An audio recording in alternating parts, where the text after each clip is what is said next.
Hello everyone, good morning and good evening. Welcome back. Welcome to Cloud and DevOps Batch 56.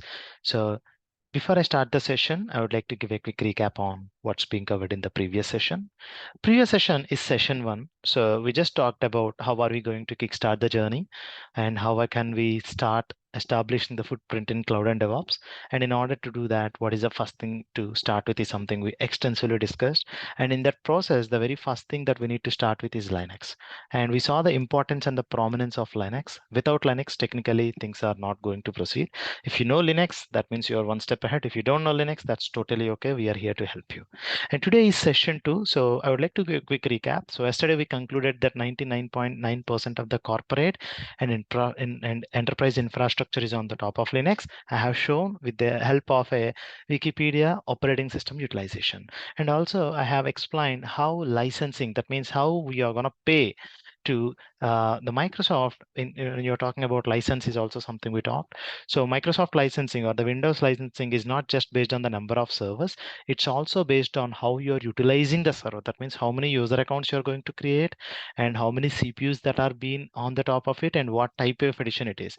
And based on that licensing works. And if it is a professional or enterprise edition, you need to renew the license for every 3 years.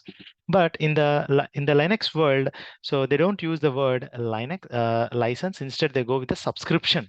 That means it's free. Usage is free, but in order to get the support for the Red Hat from the Red Hat support team, they're gonna charge you based on what type of support you want. Whether you want enterprise support, that means whether you want a chat support, whether you want email support, whether you want a WebEx support, based on that things are going to work. Also, from Microsoft also there is a good CLI operating system called as MS-DOS. There is a proprietary once upon a time. Now MS-DOS is no longer there. But in the space of CLI, Unix is a very strong and reliable operating system because Unix is a command line operating system which has a tight integration with the hardware. That means it's just like an iPhone. If you want to use an iOS, you need to have an iPhone. If you want to use a Mac OS, you need to have a MacBook. That means the operating system and the hardware are from the same provider. So obviously they offer better integration and better compatibility. It's not just about you give more CPU, more CPU, more memory and more disk, you get a better performance. That's not completely true. You take any iPhone, it has just 1 GB, 2 GB or 4 GB RAM. Have you ever seen an iPhone goes for a hung? Have you ever seen that iPhone went for a restart when you're busy on something? Okay, so that's because the operating system and the hardware are from the same provider. They have a very better integration. They have a better integration. So, and that's one of the reason why Unix is a very reliable operating system. When I started my career, I even saw AIX, which is a IBM Unix machine. I saw that machine is running without any restart for continuously 15 years. That's big without any patching. Just they plug the connection, they're running the application. There is some medical application that's running forever and it runs. IBM stopped IBM announced the end of support for AIX, I think in 2021 March or 2022. Since then, there is no Unix Linux. Okay, HP also has their own version of Unix, which is nothing but HP Unix. Okay, so but with no matter Unix is a very offers a very better performance, but since it is very costly, a lot of people thought that we want to build an alternative for that. So with that alternative, Linus Torvalds, he with his enthusiasm and interest, he developed an open source project called as Linux kernel. And we also discussed what is open source and what is a flavor in Linux or a distribution in Linux, how many brands are available. Technically, either you see any of the operating system out of 300, they are either from Fedora, which is nothing but Red Hat based, or from the Debian, Ubuntu based. Okay. And also we discussed when we are ready to pay for someone, okay, based on what factors we are going to select the product. So no matter whoever gives the best support, if they have a better reliability from other brands also, we always go with the brands or the companies who offers you better support because it's all about UX, user experience, and CX, customer experience. Okay, user experience and customer experience in the IT terminology, we refer it as a CX and UX, customer experience and user experience. So in that aspects, Red Hat is a top notch, and that's the reason we are going to go with Red Hat. And Red Hat is support is since somewhat costly, only for production and non-product pre-production machines. We are going to go with Red Hat, and for the QA and dev, typically we go with CentOS because CentOS offers a community support. You really don't have to pay.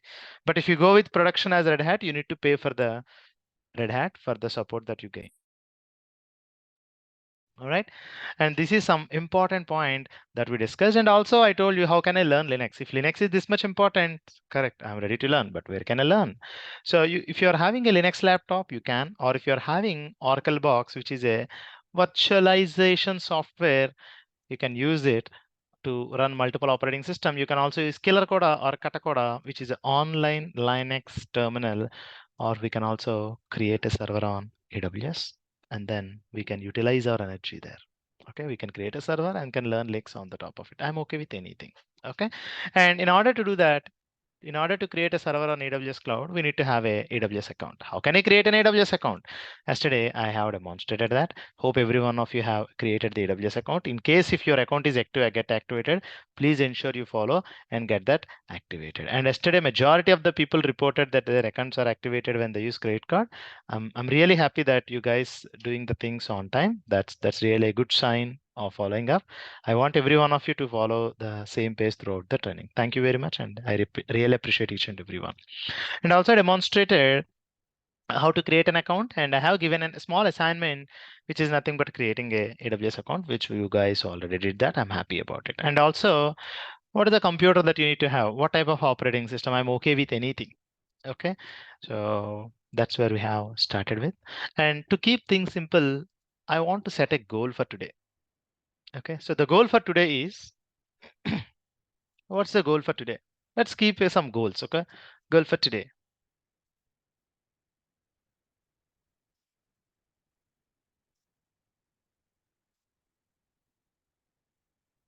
Goal for today. I would like to create a server,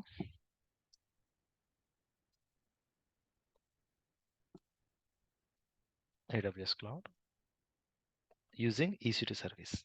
What is EC2? We'll talk about it. Next thing, I would like to, not just creating, I would like to connect to it.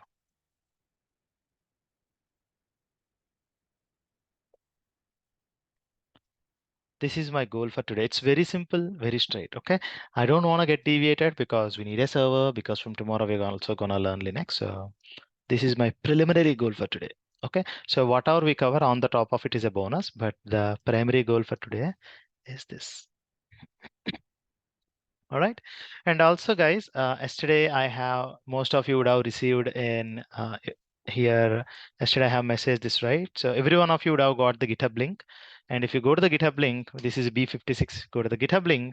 I clearly mentioned what is the YouTube videos link and where can you find the board and what is the AWS documentation link. Everything are enclosed here. For example, if you want to access the videos, all you need to do is copy that and put it in your browser.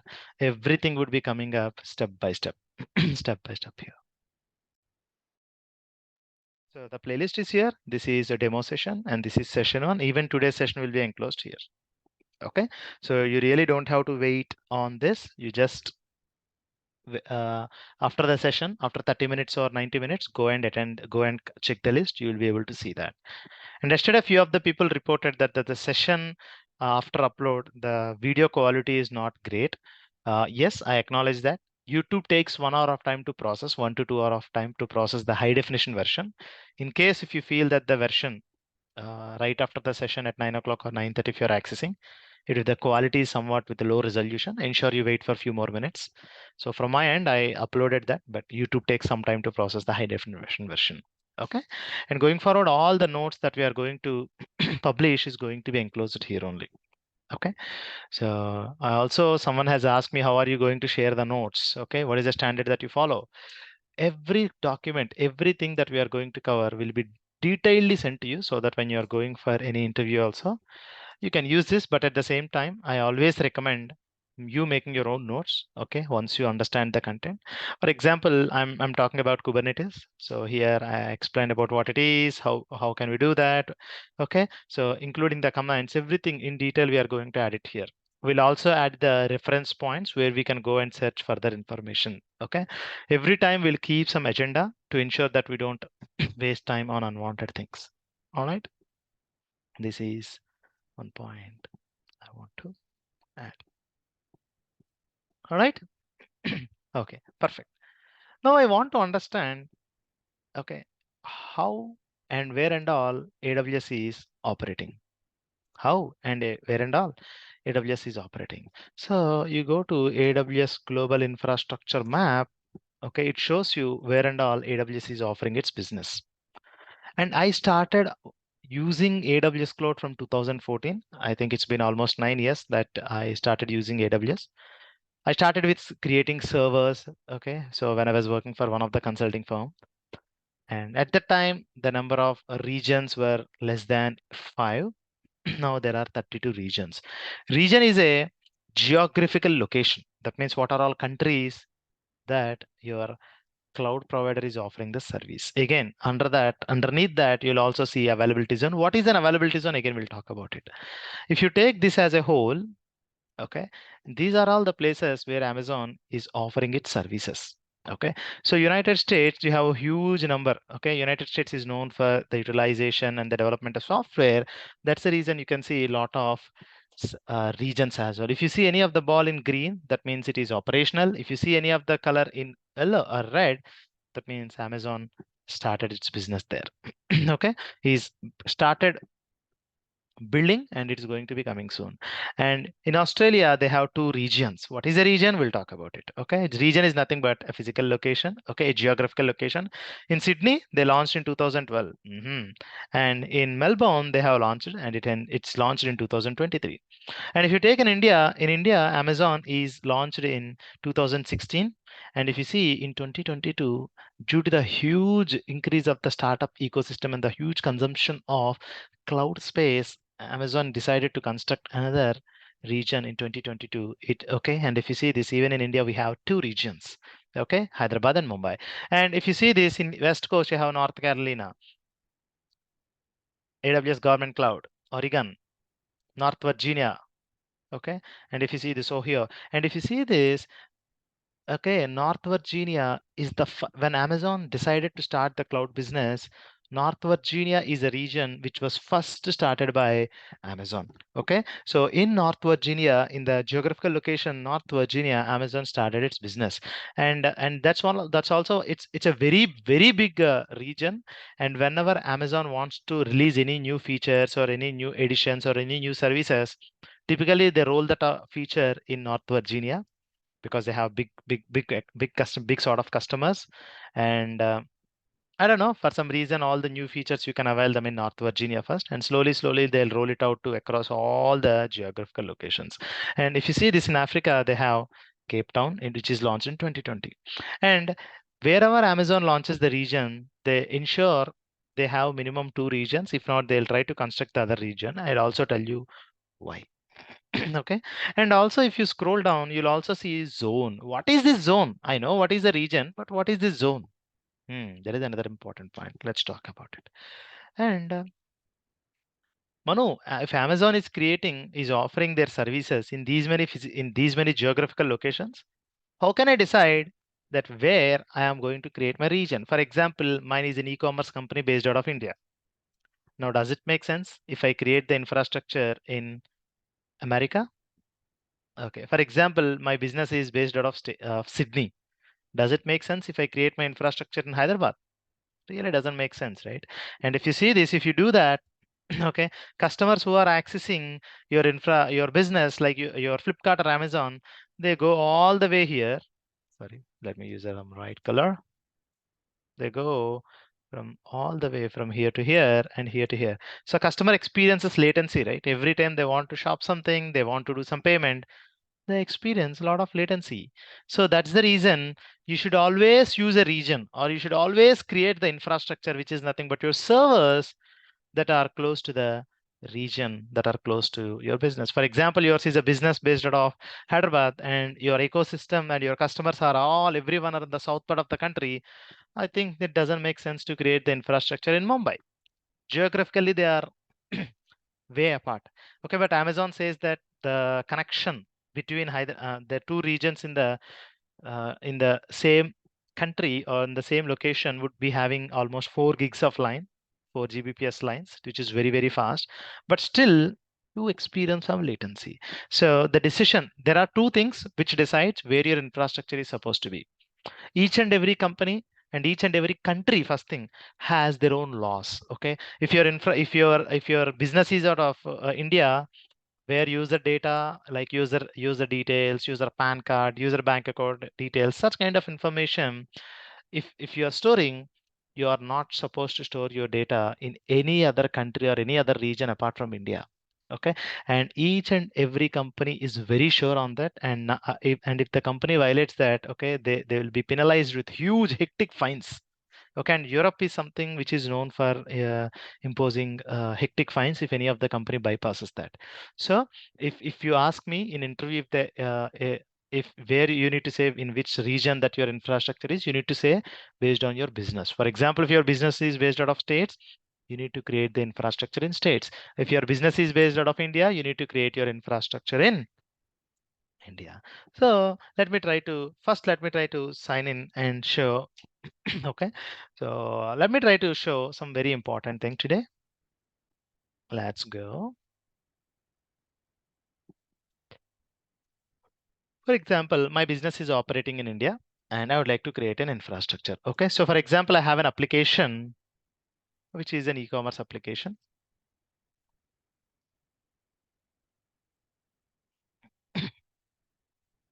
You're having an e-commerce application where you want to run 3 applications.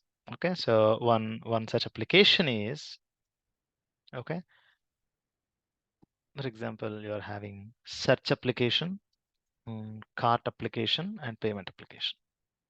Okay, you have 3 applications that needs 3 servers.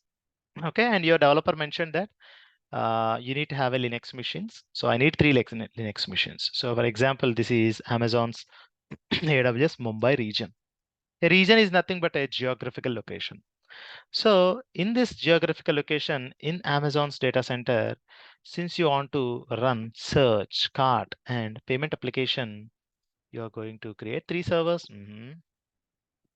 On the top of the servers. Okay, on the top of the physical servers, these are Amazon's data center, and in the Amazon's data center we are going to create servers. Okay, so I'll create 3 servers. One is search, and I'm going to use different colors.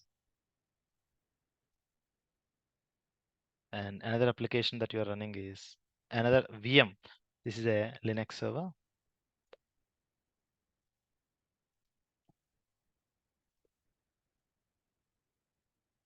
The Linux server. How much CPU that we have allocated, how much memory we have allocated, what is the underlying disk, all these things we'll talk about them in detail, okay, later. But for now, let's fundamentally try to set the context and then we can proceed accordingly.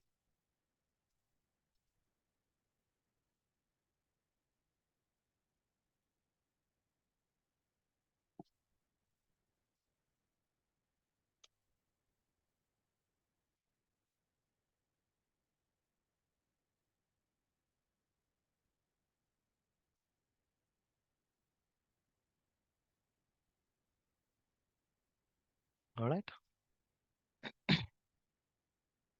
Perfect.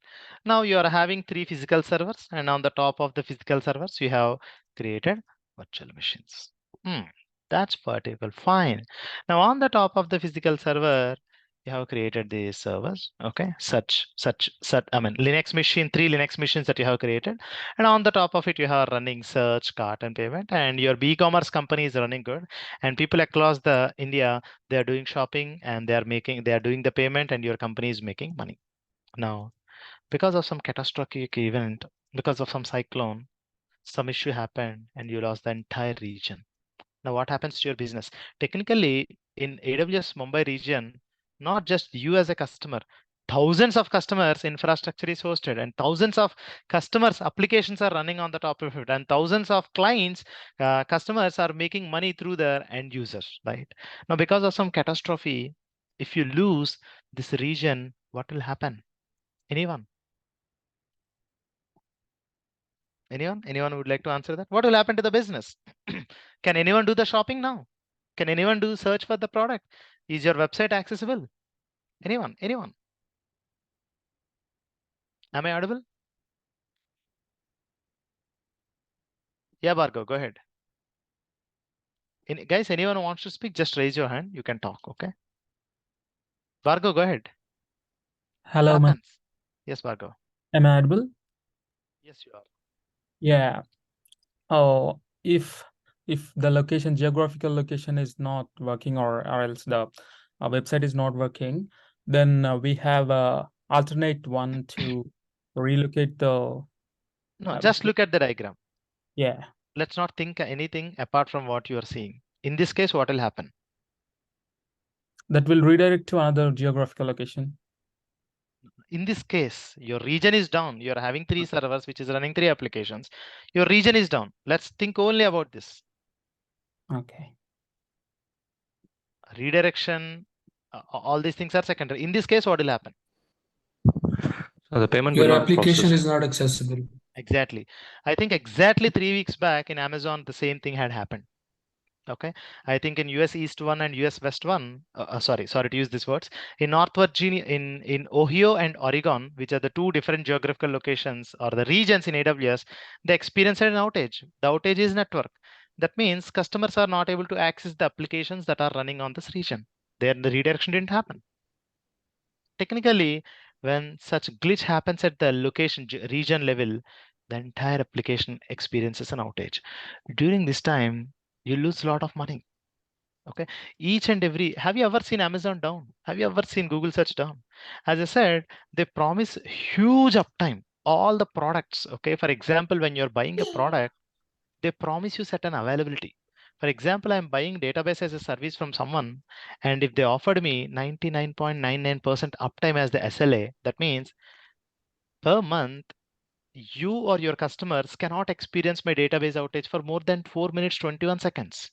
And if they are promising like this, and because of the some third party issue like AWS issue, if this region is down, you need to pay hectic fines to the customers, right? If you don't stick to, if you can't stick to what you have promised. So here availability is reputation, availability is money. So companies pay a lot to ensure the availability is more. And in order to give the high availability of your application, we don't deal anything at region level. Okay, technically you don't create the infrastructure. Region is just a physical, region is not really a physical location. Region is a geographical location. Okay, and technically we do not create anything like this. Okay, and in order to avoid these catastrophic events, okay, even Amazon would also thought the same, right? So why do they offer like that? And that's the reason customers don't say, I want to create this in Mumbai. Instead, they say, okay, in order to avoid their catastrophic events, the geographical locations are classified. Okay, so they never create things on a single place. Instead, they geographically segregate them in 3 different places. In Mumbai itself, they'll select 3 regions, 3 physical locations, which are nothing but the regions, which are nothing but the zones. Okay, they'll select 3 different zones. Usually, they will be 300 kilometers apart. Okay, there are 3 different locations.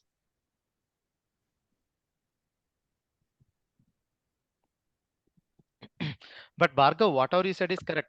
It should redirect. But in this case, it's not, because you created a single set of infrastructure. But in this case, for example, let's talk about this. Okay. So here the physical region is isolated or segregated into zones, the actual infrastructure, which is nothing but the data center.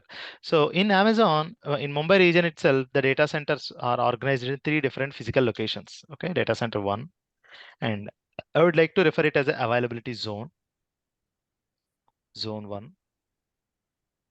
Okay, which is nothing but okay, in east west, north, south, like that. Okay, zone 1, zone 2. In Mumbai itself, they'll construct 3 different data centers in 3 different locations.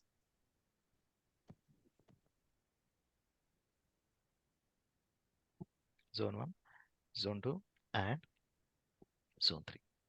And on the top of these, we are going to create our infrastructure. Okay, so for example, in this, okay, I have web server. And that's the reason to accommodate the failure.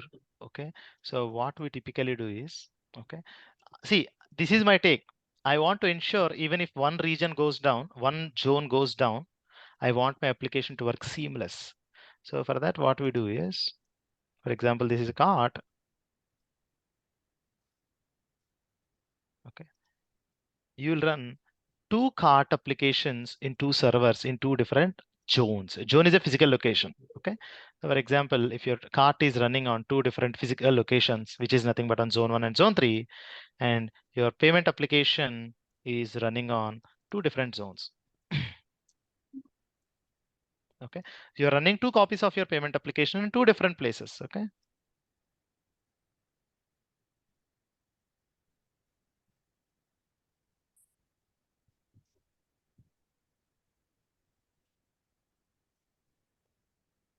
again, I also want to run search application on a Linux server. Let me try to use a different color for this. Now in this case, okay, if customers have designed this application in this format, okay, in this case, let's talk about the availability of your application. Okay, in this case, what will happen? Let's assume because of some catastrophic or because of some latency, because of some network issue, if the zone 3, which is the physical location, okay, experiences an outage, let's assume you lost this zone. Now what will happen? Is your experience still work? Is your application still work or not? Yes, it does. Anyone else? How many of you say yes? Yep, it will work. Okay, let's send a poll. Is our application going to work? Yes. Let me try to ask.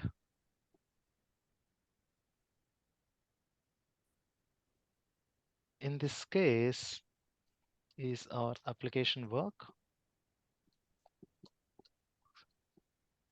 So anyone? I just sent a poll. Let's see how many say yes or no. So yeah, someone says that partial application will work. That's an interesting answer. I just sent a poll. How many of you say yes or how many of you say no? I just sent a poll. Okay. In this case, is our application going to work or not? Yes, it's work.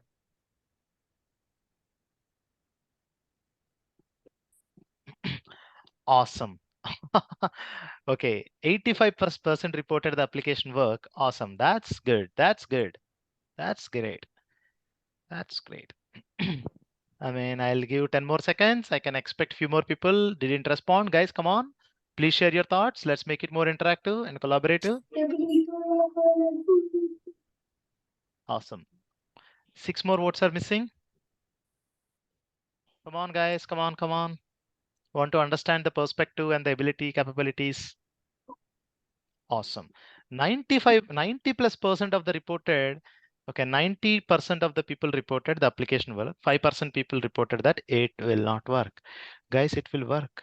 For example, you take cart 2 applications. One cart is already there, but one of the cart is a failure, but still your cart application work as is.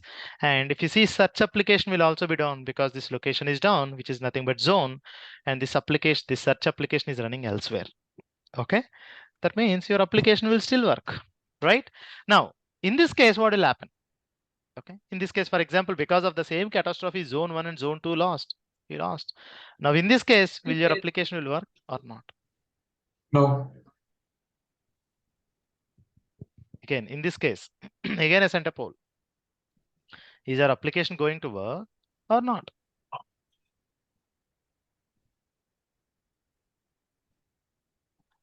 This poll is going to be interesting. In this case, what is going to happen?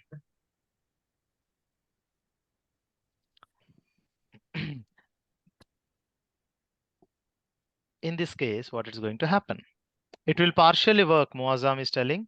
Yeah, for example, yes, it might partially work, but you cannot do the shopping, right? You cannot search for a product. So it's a 50-50 answer. So I'll take a call. So even though the application here, the application might work partially, okay, but still customers cannot search for the products because the search application is down. Both the searches are applications are running on zone 2 and zone 3. Both of them are down, right? So here in this case, your application will not work. Correct. Now, for example, when you're building the application, see, when you're designing the things, okay, you need to keep. Yeah, go ahead.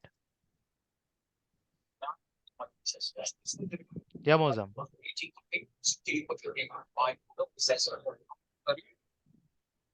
All right. So when you are designing the application itself, okay, your business tells you, your project team tells you, your application should be highly available across one zone or two zone or three zones, or your application should be tolerant to the failure. Okay, dual zone failure. Even if two zones fails, I want to ensure that my application is working fine. I want to ensure that my application is running fine. So guys, it's all about return of investment. How much money you are gaining and how much IT investments you're making is very important. So for example, you want to design the application in such a way that it should be tolerant even because of some any reason, even if two zones also failed, I want the application should run seamlessly. How can I do that? Then in that case, you are going to run 3 sets of application. You're gonna run 3 sets of application.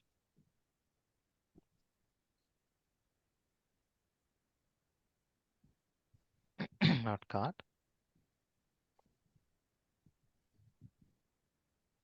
So to have search.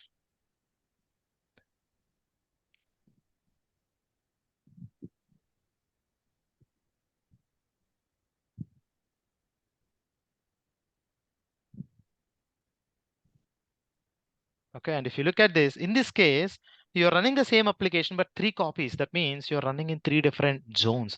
Now, in this case, if you lose this also, still the application work. If you lose this also, still the application work. That means the number of servers and that the number of applications that you're running are increasing. And at the same time, the amount of billing that you're going to pay is also going to be increasing. So it all depends on how much uptime that you're offering your customers. And majority of the companies, okay, will aim for 99.99, and achieving this much availability is very, very tough. And Google is known for offering certain services for 99.999% of.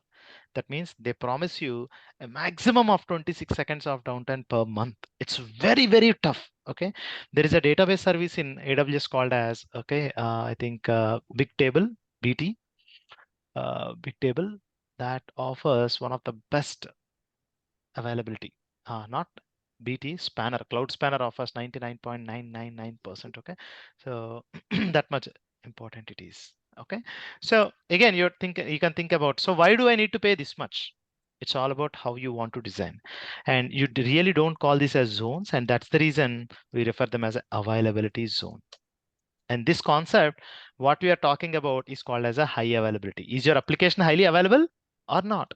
That means if one of the availability zone goes down, is your application still work or not? That's called as high availability. High availability is nothing but how available is your application in case of any of the failure of the zone. Okay, it's called as high availability. High availability is nothing but how your application is tolerant to the failure. Okay, it's called as availability. Okay, we are going to design the fault tolerant highly available applications. Okay, how tolerant is your application in case of the zone failure? How tolerant is your application to the high availability? Okay, so throughout the training, we are going to keep these design principles in mind, and we are going to build. Okay, this is very, very, very important, and we are going to talk things in this perspective. Okay. So yeah, just want to ensure that in design, when you're working on some projects, when you're dealing with some customers, these are all aspects are something, okay, These are all the aspects that's something you need to keep in mind when you design a solution. Okay, so when someone says that, hey, run this application, hey, create a server, you need to ensure what is the availability you're expecting. Okay, so these things are something you need to ask. Okay, I want to make this point very clear. So this is called as a concept of high availability, ensuring that your application is available in case of failure as well. And what percentage of failure is something it's we need to decide. Okay, so availability is very important. So we also have to talk more about it. Okay, and even Amazon shows whether any particular service is healthy or not. Okay, so hope every one of you have created AWS account. So what I would like to do is I would like to click on sign in. Okay, yeah, just before the session I have signed in. So let me sign off and let me sign in. So come here, Google AWS sign in, AWS sign in. Click on AWS Web Services sign in. You have two options, root user or IAM user. Which one I am supposed to select, root user or IAM user? In this training, we are going to click on root user only. Root is the super user. In Windows, we have administrator who is the super user who have all the application, all the entire rights or highest privilege, right? Similarly, on any of the Linux machines, root is something, okay, root is the highest user in Linux, okay, or a user with highest level of privileges or highest ability to do anything on the system is a root user. Okay, since the entire infrastructure is on the top of Linux, everyone try to use the Linux terminology. Okay, root is a terminology that's originated from Linux. Okay, keeping the real roots in mind. Okay, so in the Linux terminology, root is the user who has the highest level of privileges. So here we are going to enter your username, which is nothing but your email address. And in reality, when you join any project, you will never have the root access. Only your PMO team, project management team or project owner will have the root user access. Okay, they can do anything with this user, and that's the reason they don't give you access to this. Instead, when you join a company, they'll give you IAM user. What is this IAM user? We'll talk about it in the upcoming session. But for now, every one of you click on root user and then click on the next. Okay, now enter the password. In my case, I saved the password. And you're signed in. Click on AWS Web Services homepage. Click on AWS console. My account. What happened? Log back in. It redirected me elsewhere. Okay. Now this is how the page looks like when you sign in. Okay. This is how the page looks like when you sign in. And if you, wherever you want to create the infrastructure, you can create the infrastructure. Okay. And if you look at the home page, you can see AWS health. They are reporting what is the overall health. Okay. Before even you know what is happening, what was the issue, what's going on in the entire AWS itself reports you what is the issue that they're having. Okay, this is called as the AWS Health Check dashboard. In interviews, people ask you, how do you come to know whether are there any issues with any service or not? If something is not working before you go to AWS or before you go and check, what are the things that you will go and check? Okay, this is the AWS Health dashboard, which is going to tell what are the issues that are going on. Okay, so I think 3 weeks back, Amazon has a network issue, even they reported here. And if you see this, there are 0 issues. Okay, so open recent issues, and if you come here and click, so open recent issues, there are no recent issues recently. And if you click at it in North America, all the services are operating as usual. And in South America, all the operations are working as usual. Okay, and if you want to look at it any particular date also, yes, you can do that. Okay, on this particular day, what's going on, all these things can also be looked after. I think maybe I can also show you some issue. Yeah, so here you can understand, for example, if you want to see whether any app service is working or not, or whether any app stream is working or not. So each and every service can be validated here. And this is the dashboard, service dashboard. Similarly, even in our training, we are also going to build our e-commerce project dashboard. Okay, this is one point. And if you look at the, let's go back, click on AWS. And how do I create the infrastructure wherever I want? Okay. So again, that also we are going to talk. And if you click on this, you have a lot of options here: North Virginia, Ohio, North California, Oregon, Mumbai, Singapore, Sydney, Tokyo. All you need to do is just you need to select this and you can seamlessly create the infrastructure. That's it. And if you want to create the infrastructure in Ohio, all you need to do is you come here and click on this. That's seamless and straightforward. Okay. But if you see this global, what is this global again? We'll talk about that. Okay. So that much important the availabilities and that much important the dashboards are. All right. So Chinmay, Devakar, I could see a couple of hands raised. Go ahead. You can take up the questions. Hi, Manoj. I had a question about the availability zones. In your professional experience, have you come across any kind of a setup where a company would decide for lower priority services to be not available across the zones just to save cost? Like, have you seen anything in your professional experience? They don't think that way. Low priority jobs in low priority, there is no such thing. Instead, how we design the thing is, how can we reduce the cost? See, end of the day, everyone wants to reduce the cost, correct? Yep. So we have certain principles in AWS. We follow, not in AWS, in general, cloud. Okay. So I don't want to talk more right now. There is some business called a spot business. Okay. There are certain third-party companies also that started doing this. There is a company called a spot.io. Okay. Even they offer spot as a service. Through that, you can get 95+% of the discount. Okay. So even in our training, we are going to go with some spot type of instances, which offers you 90% of discount, 95+% of discount, but they are not reliable. But you get 95+% discount, but they are not reliable. But you want reliability as well. How can we harvest the cheap resources and how can we give the best possible output is something every companies are behind. Even in this training, we focus more on it. Okay. Right. Sorry, my question was around, let's say in the e-commerce example of like all these services that we have are pretty important for the functioning of the application. But let's say there is another additional application. I'm just making this up. Let's say NFT. Maybe the company doesn't want, like, even if it's that particular service is down, the business team decides that they are okay to continue operating the rest of the application. Have you seen this kind of a scenario? Like, just trying to understand in practice, do the companies decide that way or not? Typically, okay, let's assume this way. Let's assume you are having an e-commerce application, okay? And I don't think that companies might say even this cart doesn't work. I'm okay with this. Let's assume that you are having cart, catalog, payment, and ratings application. You might think ratings may or may not work, but still the application will work. So here in this case, ratings can be considered as a low priority item, but in this case, you can deploy it on one availability zone. And if this zone loses, if you lose this zone, ratings might not work and customers cannot see what is the rating of the product.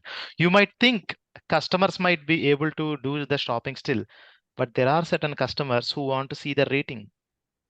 Yeah. Since the rating application doesn't work, they might not be able to do the shopping. So yeah, definitely there are certain applications which might not be a making or breaking point. So definitely that should be okay. Like let's say there are, but with this cloud emergence in mind, we are automating things in such a way that we are going to start them whenever we need. Okay, for example, you take about some reporting application where that reporting application runs the job for every 12 hours, which is going to generate a report, which will be sent to your business. That means that runs 1 hour per day. That means 2 hours per day it is running. Okay, you might think that you don't have to run 2 times, right? I would say you don't even have to run the 24 hours. I'm going to schedule it in such a way the server itself will come whenever I want. Okay. So when that situation comes, we even think deep and try to reduce it rather than saying that this is not important. We think beyond that. Okay. But the answer is yes, whatever you said is yes, but it can be done in a very better way. But we can do the same thing in a very better way by using some deep insights. That's what I want to say. I just don't want to say yes or no. I want to give a detailed note so that others can also be benefited. Okay. Makes sense. Thanks. Yeah. Again, this training, we talk more in a very deep sense oriented approach rather than just going in a hard way. Okay, because everyone end of the day goes for interview. You need to showcase that you're a real, you have great experience and expertise. So with that focus in mind, we try to talk things in a more sensible format and a more insightful approach. Okay. All right. So Chinmay, go ahead. I could see your hand raised. Yeah, it's like it is zones are segregated based on the space level or how the zones are segregated. Suppose, Zones. Assume they are like physical data centers, which are geographically in different locations. So Mumbai East, Mumbai North, Mumbai South, and Mumbai East. So 4 different places, right? That's it. It's not just based on space or anything. I want these physical locations should be physically long so that in case of any catastrophe, I want the rest of the 2 should be operable. That's the only metric, rest not no cost, no space, nothing. It's all about how far they are, how reliable they are. That's it. Okay, Chinmay? Yeah. Another question, like suppose I want to set some kind of like you said one example of the reporting. Suppose we are running in databases, like there are a lot of reports are running, and there are some certain of reports are on priority basis, like has to be run first comparing to others. So whether is there any specific criteria we have to follow when we are deciding based on the zone level? No. See, the use case that you are giving defines that it is a very important thing, right? If it is a very important thing which is making very insightful to your business, how can you consider that as a low priority item? Obviously, they have to run round the clock, and obviously, it has to run in a very highly efficient resource because reports matter a lot, right? But for me, when I give an example, I started with these reports are not much important. So I'm okay. But in your case, these reports are very much important. So you should not apply that. Agree? Yes. Yeah. Got it. Okay. And again, databases, when you're talking about databases, we really don't run on servers. Okay. So instead, in training also, we consume 4 services, 4 databases, 4 to 5 databases, which would be on the top of AWS Cloud's managed services. Okay. What is a managed services? We'll talk about it later. But yeah. All right. Yeah, Prakash, go ahead. Yeah, basically my question is that we are only concerned about the infra or like the VMs only, or different services also. I mean, to start with, yes, VMs is for fair understanding. In everywhere we apply the same tech. Okay. Since we all know what is a server, I'm talking in the server context so that we can make more sensible understanding. It's the same approach is fundamentally same for anything, everything. Okay. And second thing is that the replication of the infra usually happen in different zones and different locations. Example, currently AWS Mumbai is there, and if something disasters come, something any kind of a calamity where Mumbai is collapsed. So usually happen is that the zones may be different apart from Mumbai. That's also, a great question. So high availability, when you're talking about that, I started with something called as what if the zone goes down? What if this zone goes down? I started with this. I want to design an application that is tolerant to dual zone failure. Okay. If you want to design an application that is tolerant to region failure, obviously you need to create another set of application which is also running in a different region, right? Agree? Yes, correct. Okay, but again, it's all about return of. That's a great question, by the way. Okay, guys. Okay, his question is very simple. What if the entire Mumbai goes down? It's a great point. That means you need to design the application keeping the regional failure in mind or regional availability in mind, right? But you are going to pay 6 times more, right? Agree? So it's all about return of investment. Okay, so what is the return of investment and what is the availability that you are promising? How much money you are making? It's not about each and every application has to run in 2 different regions. It's all about return of investment. How much investment you are making, how much money you are making, and is that money relevant to the availability that you're offering? That decides. It's all about return of investment. Give and take. Okay, how much can you afford downtime with respect to how much you are making? Okay, I don't think there is any place where the entire region is down. Okay, But yeah, obviously there are. Recently only we experienced it in AWS VPC. Okay, AWS network has experienced a routing issue where customers were not able to access the infrastructure deployed on Oregon and Ohio. Okay, that is one better example. But yes, these issues comes up once in a blue moon. But just for that, it's practically not a great idea to run 2 times in 2 different zones. But if your business is critical, obviously, yes, you need to afford. It's all about return of investment. Answers your question? That's a great point. Yeah, appreciate that. Yeah. Usually practice these kind of things in the empty infra when we have multi-tenant environments. Yeah. Okay. So yeah, that's it. So with that context in mind, I want to proceed since we are talking about servers, or computer. I'll ask you one question. So what is the ideal time taken to install an operating system in general?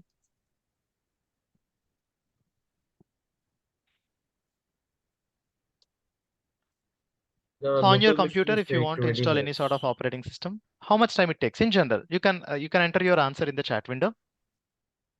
What is the ideal time to install an operating system? Anyone, guys, come on.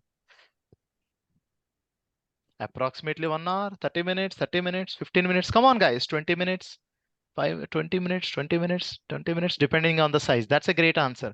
Depending on the amount of resources that you have allocated. That's a very great answer. 30 minutes, 30 minutes. But the average answer is 30 minutes, 45 minutes. Obviously, if you take Windows, it even takes 1 to 2 hours of time. I'm just talking about Linux. If it is Windows, it's going to take 1 to 2 hours of your time to install the operating system. That's great. But what if I say on cloud,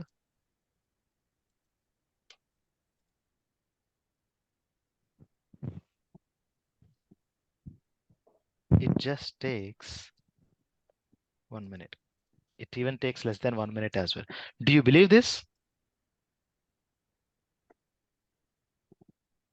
Do you believe this, guys? How many of you say no? It's not possible to install. It's take way less time. Yes. The answer is why. The answer is yes, it just takes less than 1 minute. The answer is how and why. So it's not related to your job, but you need to understand one point, okay?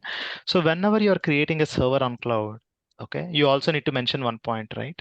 Okay. So whenever you want to create a server, okay, someone asks you, I want to create a Linux server, you need to ask, okay, these are very important, okay? So if someone comes and asks you, some developer or some application owner, some say, hey, I want to create a Linux server to host some payment application. Your first question should be, what type of application are you going to run? What is the operating system that you want? How many how many number of CPUs that you want to be allocated? And what is the RAM? What is the amount of memory that you want to allocate? What is the disk size that you want to allocate? So all these questions you need to ask, and you also need to ask duration, how long you are going to run the application. So these are all the questions you need to ask. Okay, if someone comes and says that, hey, create a server, you need to ask. Okay, even though they say which Linux, you need to ask what is the flavor of it. Okay, it's very important because in Linux there are multiple varieties of it. Okay, so you need to be very sure on it. So whenever you say to cloud, I want to create a server, in the back end, what happens is, okay, so there is a disk that is called as AMI. AMI stands for Amazon Machine Image. Okay, AMI stands for Amazon Machine Image. Okay, so technically Amazon is not going to install operating system because definitely it's going to take more than 15 minutes. And that's the reason Amazon maintains AMIs. AMI stands for Amazon Machine Image. Okay, it is a disk. Okay, it is a regular disk with operating system already installed and kept it. The moment you say, I want to have a server, okay, the moment you say, I want to have a server, what Amazon does is, it takes one disk Amazon and it's going to attach that. And that's the reason the installation time is very, very less. Okay, very, very less. And if someone asks you in an interview how it's possible just in less than 1 minute, the server is creating, operating system is installed, this is what is happening in the background. Okay, it's technically a disk with operating system which is already installed. Then that's the reason the system comes up in less than 1 minute. Okay, and in AWS, everything is a service. If I want to create a service, you need to consume a service. If you want to create a database, you need to consume a service. If you want to create a disk, you need to use a service. Amazon is all about service, service, service. And EC2 is a service which offers infrastructure as a service. Okay. Okay. Which is nothing but servers as a service. EC2 as a service, EC2 stands for Elastic Cloud Compute. Okay, this is the name of the service. In short, people refer it as EC2. Using the EC2 service, we are going to create a server.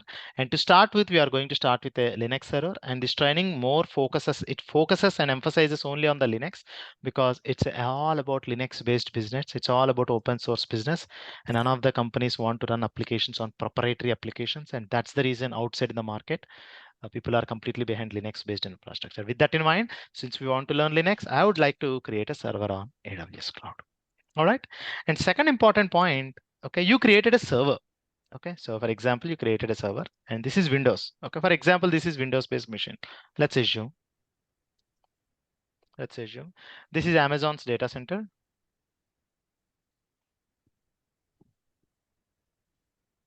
Okay. So guys, you have your computer, you want to connect to the computer. What you will do? You have your Windows machine. Okay, and if you want to log into that machine, what you'll do? Anyone? What is the first thing that you do? Anyone? What is the first thing you do?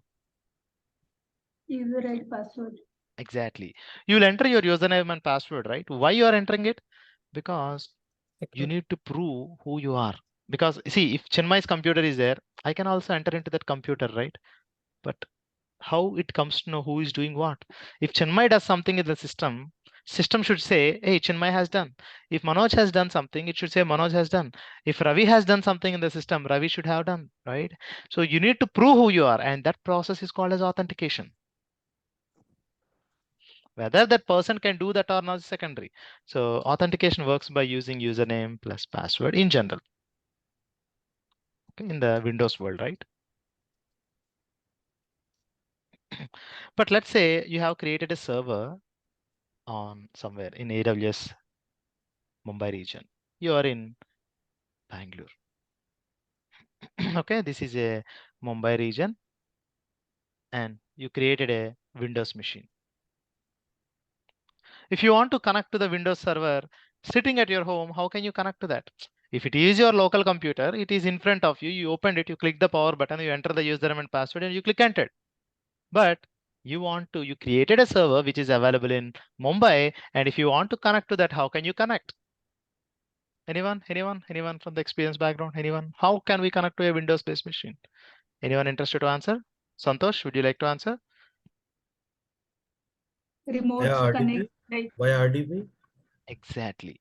So we use some tool called as RDP. Okay, so come here and type RDP, remote desktop connection. Here we are going to enter the computer name, which is nothing, or the IP address 10.12.12.12.100. And then you'll say connect, and it asks you enter the username and password. And then you're going to connect. And this is called as RDP. Whenever you want to connect to Windows-based machine, you RDP to this machine, right? RDP is a protocol, remote desktop protocol. So that also means you need to have RDP software, okay? RDP client installed on your computer. And this process is called as RDP. RDP is a protocol, okay? So using this, we are going to connect to it, correct? Okay, we are fair. So even here, you need to have a username and password. But if it is Linux, then what's the answer? If it is a Linux server, then what's the answer? Then SSS2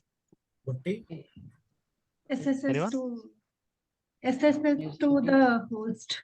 Exactly.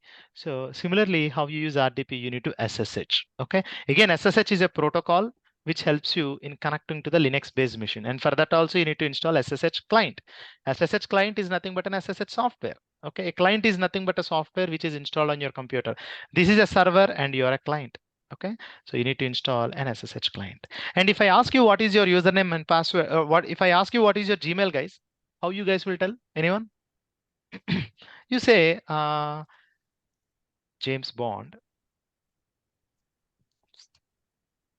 007 @gmail.com, right? So typically this is, you know what guys, and even this convention was started by Linux only. Okay, so here in this case, before is the username, and after is a server details like your IP address of the server. Okay, so technically almost this is just a proof that almost all the enterprise infrastructure follows the same strategy.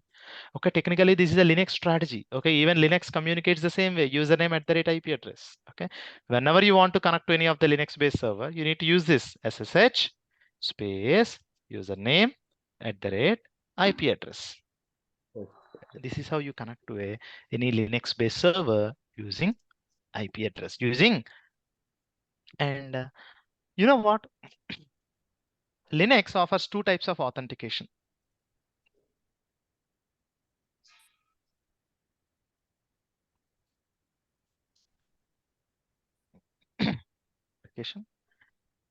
And one type of authentication is, which is nothing but username and password. Okay, this is most common and this is the industry standard. Okay, and even in our training we are going to stick to this industry standard only, which is nothing but connecting to the server using username and password. And Linux also offers another type of authentication called as passwordless authentication, which means you don't need to enter password. Directly connect.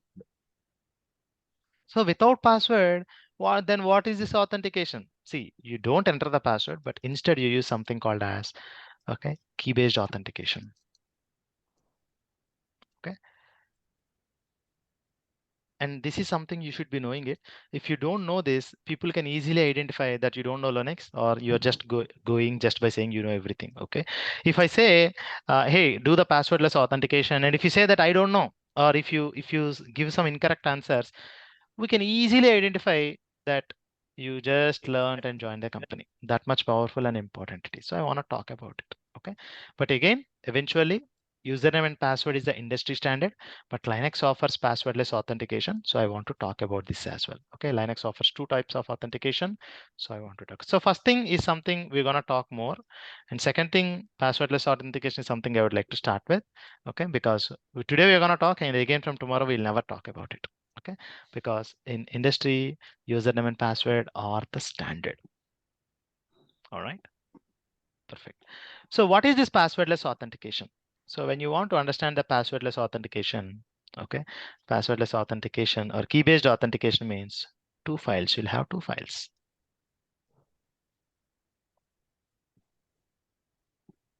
Okay, it starts with public key. Again, it's a file. Public key file, this is just like a lock.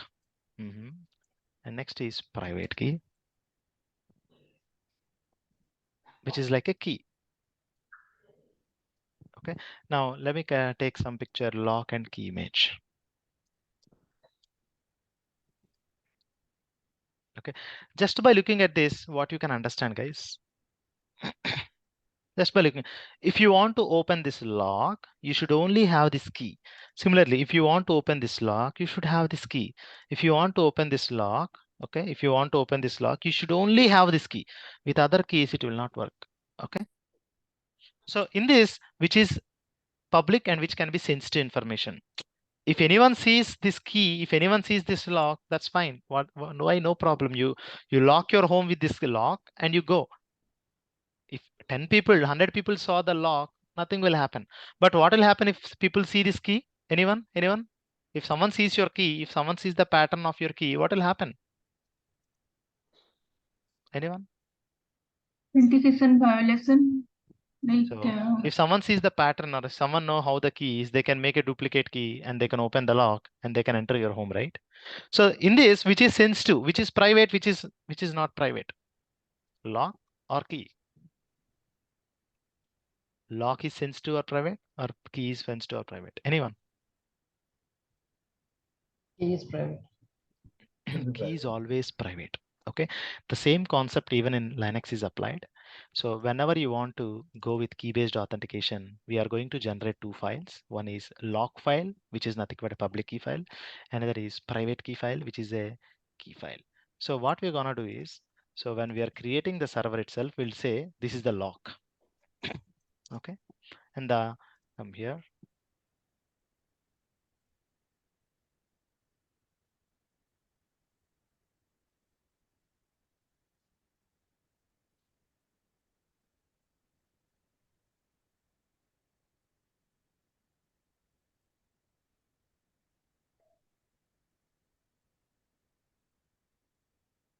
Copy the image.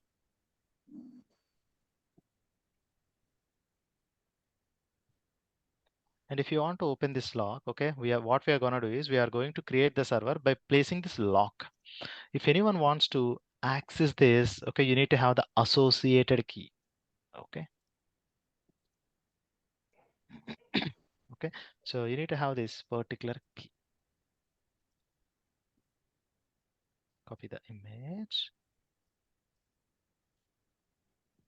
Okay, so this key is something private and should be on your computer.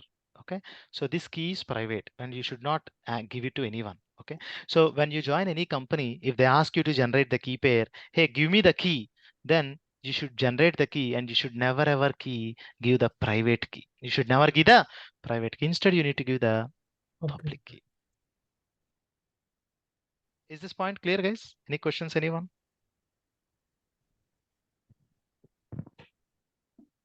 I want to make sure that we are very, very clear on this point. I would like to take a pause.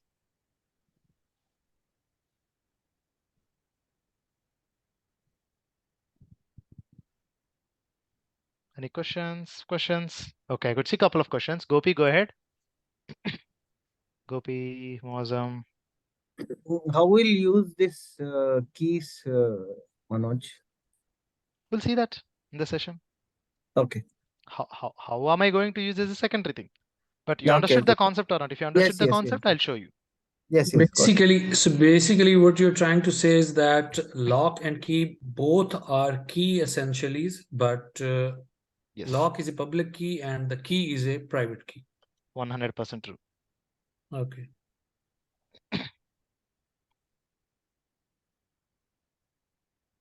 Any other questions, anyone?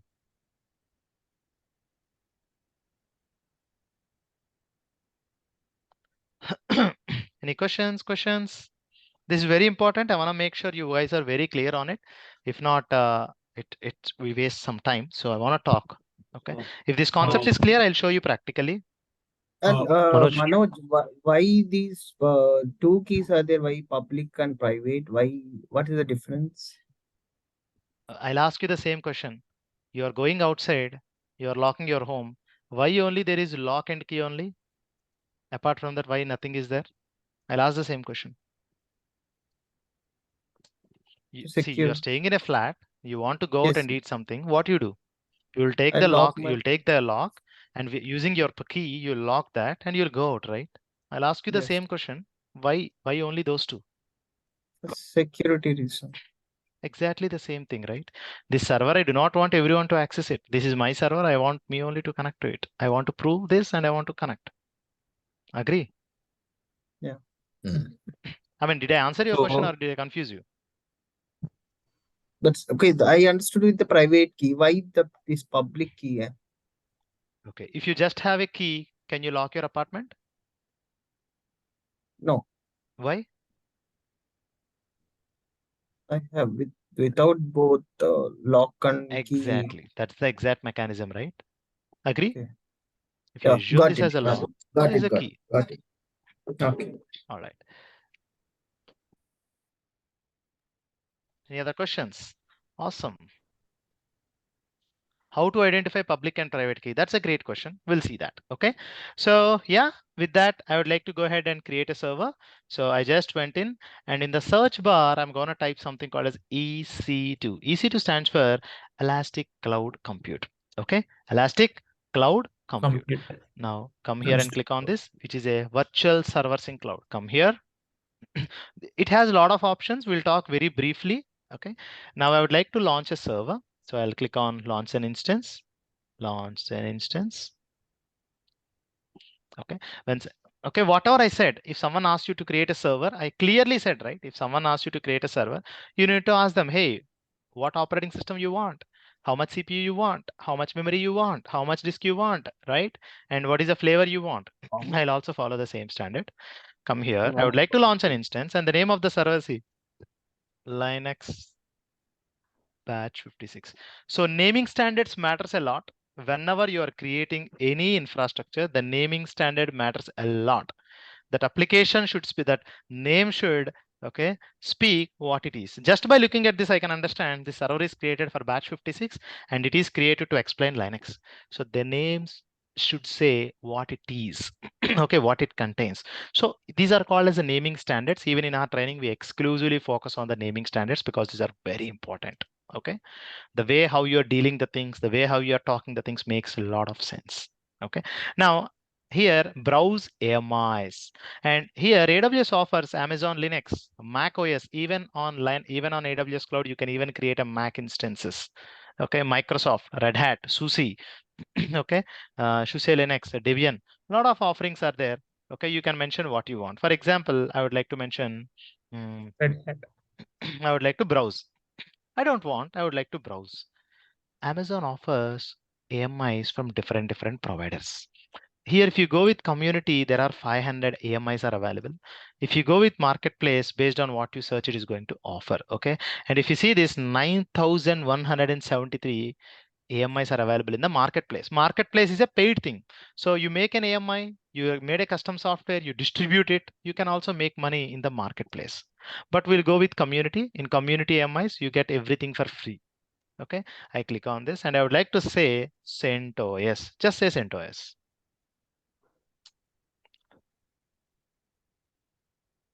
Okay, now it's going to show you the list of available AMIs. Okay, and among all, okay, I would like to go with some AMI. For example, I would like to go with US East 1 image for x86 something. Okay, all I want is CentOS 7. I'll just selected this. That means while creating the server, Amazon is going to bring a AMI that is available that attaches for you. And you need to also mention how much CPU you want and how much memory you want. Okay, and this is very important point I want to talk. Amazon offers an account for 1 year free with conditions, right? And it's not like all types or everything is free. No, here wherever you see the label as free tier eligible, only those are free. Rest of them, those are not free. That means you can create a server and run the server, but if it is 1 CPU and 1 gig of memory, which is with that combination name is called as a T2 micro. Okay, so guys, if you give 100 CPU and just 1 GB of RAM, you won't get a better performance. If you just give 4 GB of RAM and if you give 100 CPU, you might not get a better performance. In order to get a better performance, there should be some combination of CPU plus memory. Only if you follow that combination of CPU plus memory in certain proportion, only you get that better performance. And that's the reason Amazon has did a lot of calculations and they offer the best possible combinations. And for each and every combination of CPU and memory, they have given a name. Okay, T2 micro, T3 micro. We'll talk more about it later. So for now, T2 micro, which gives you 1 CPU, 1 gig of RAM. I'm okay with that, which is a part of the free tier. So I'll go ahead. Now here, if you come here and see, select a key pair. I do not have any key pair. So what I'm going to do is I'm going to create a new pair. Okay. Now I would like to give a name for it. Okay. As I said, batch 55 is a key pair name. Okay. I have given the name as batch 55. Okay. Now, private key is offered in two formats, PEM format and PPK format. So tomorrow I'm going to explain what is PEM. Okay, whenever you're using any Mac people or Linux users, you need to download this PEM key. But right now I'm talking in a Windows context. So PPK stands for Putty Private Key. So in order to connect to Windows-based machine, you use the RDP client, right? Similarly, if you want to connect to the Linux-based machines, you need to install a SSH client. So for now, I would like to go with the Putty because it is a very small tool. Even people who are using corporate laptops, they can use it. Okay, PPK stands for Putty Private Key. Now I'm going to download the key pair that has both public key and private key. Public key will be on the cloud and private key will be on the top of your Linux, on the top of your cloud. Now you have batch 55 is a key pair which I have created, which is nothing but the public. All I do is I don't do anything else. All I do is come here, click launch instance. That's it. Okay. Now it's going to create the server for you in the backend. Okay. Let it create. Okay. So meanwhile, what is the software needed to connect to the Linux machine? This is also another need. Okay.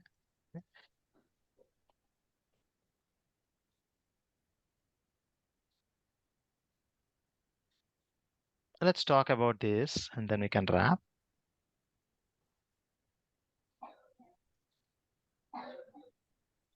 How can I connect to a Linux server? What are the softwares that I need to install? Okay, so if you're a Windows guy, if you're using Windows, then you need to install PuTTY or Excel. Okay, for now I'm gonna go with PuTTY. So tomorrow we're gonna go with Excel. So if you are Linux or Mac,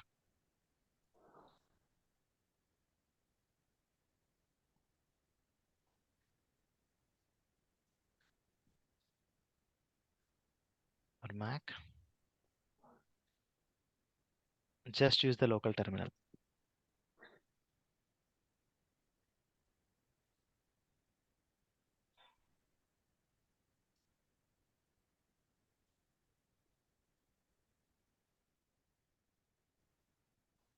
Okay, so this thing we'll talk about tomorrow, but for now let's assume that you are having a Windows computer. So first go to the internet and search for the PuTTY.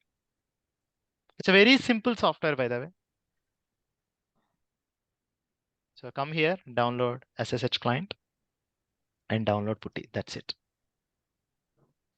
Okay, and here choose x86 installer. That's it, it's downloaded. All you need to do is let it download.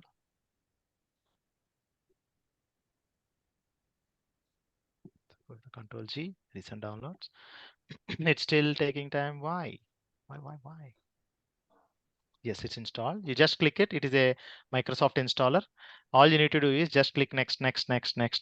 Yes, that's it. Okay. In my computer, I already have installed, so I don't click next because it takes 1 to 2 minutes of time. So assuming that I already have it, so what I'm gonna do is, okay, all I'm gonna do is, come on. Okay, all I do is I'll type the Windows button and then I'll search for PuTTY. Okay, click on this. Now enter the IP address. So how do I get the IP address? Again, you go back to the server. Okay, click on this server. The server comes up. And here you can see a couple of items. The server is in the running state, but if you see the status checks, it is still initializing. What is the status check? Again, if you come here and check, you could see system status checks and instance status checks. What is system status check? What is instance status check? We'll talk about that tomorrow. But unless until these two come up running to the state, it takes 1 to 2 minutes of time because we are using a very small machine. Unless until they both of them report running, you cannot connect to it. Okay, so in the detail section, you have public IP address. IP address is something which we use to connect to the server. It is just like an address to the computer.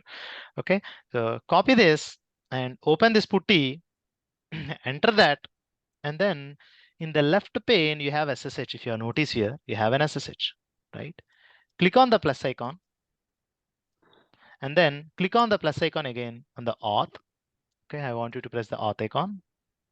Okay, and then you have credentials option. Click on that and browse. You need to browse for the private key. Okay, BATCH56 PP key. Since we are using PuTTY, we are using the PPK, PuTTY private key. Enter, open.